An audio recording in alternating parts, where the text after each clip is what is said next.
Senzeni, thank you for being with us. Thank you so much, Kanye, for allowing me to be here, and good evening to the listeners of SAFM.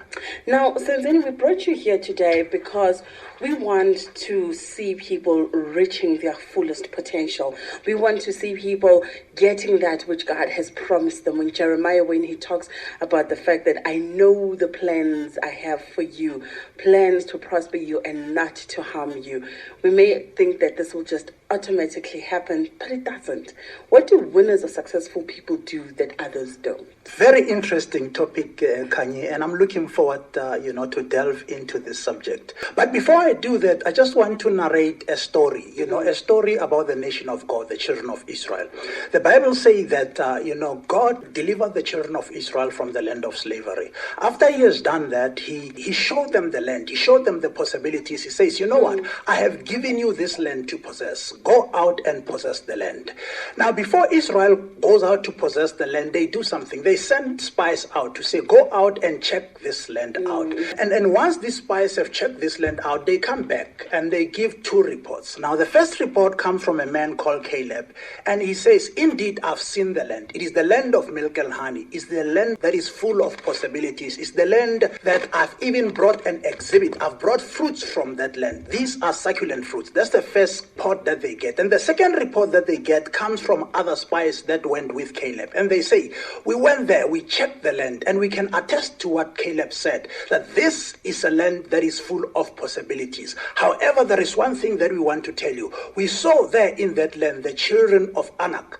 These are giants. As I'll be talking about achievement factors. Now, what is self-image? Self-image is basically how you see yourself. The spies that were sent by the children of Israel come back and they say, in our own image, we were grasshoppers. Now, I will talk later about, some traits of grasshoppers and how it differs from, achievers. But they say we were grasshoppers in our own eyes.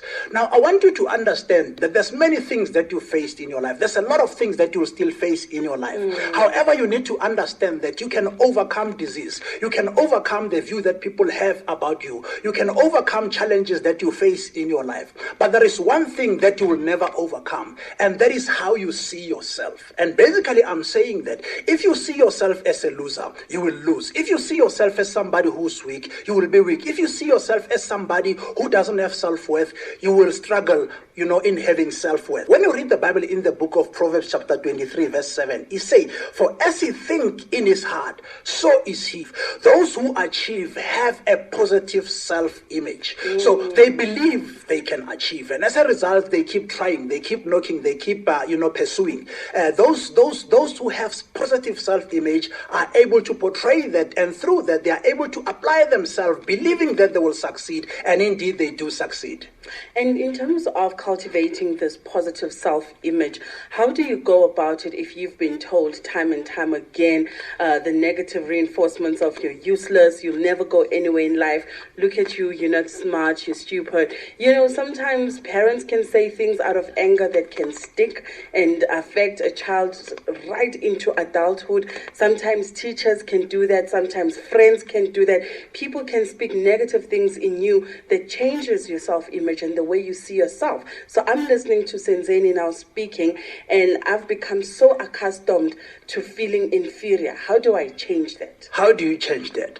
Now, there is one thing that I want the listeners to understand, is that there is one principle that you need to understand in life, that what defines you confines you. Whatever defines you confines you. Now, there's a lot of things that define people. People will tell you that, I've got a disease. Let's say I'm a diabetic, I'm an alcoholic, I'm an HDDH. So you define yourself. If you define yourself that way, you confine yourself. Some people define themselves based on their experience. They will tell you that I'm a robber, I'm a divorcee, I'm an ex-convict. So if you define yourself that way, you confine yourself. Now, there are some people who define themselves according to their circumstances. They will tell tell you that I'm rich, I'm poor, I'm broke, I'm broken. They define themselves that way. And as they define themselves that way, they confine themselves. Now, some people let other people define them. They tell you that you are impatient. They tell you that you cannot do mess. They tell you that you are not good at this, you are not that good at that. Now, if you allow people to define you, they will confine you. Now, what I want the listeners to understand is to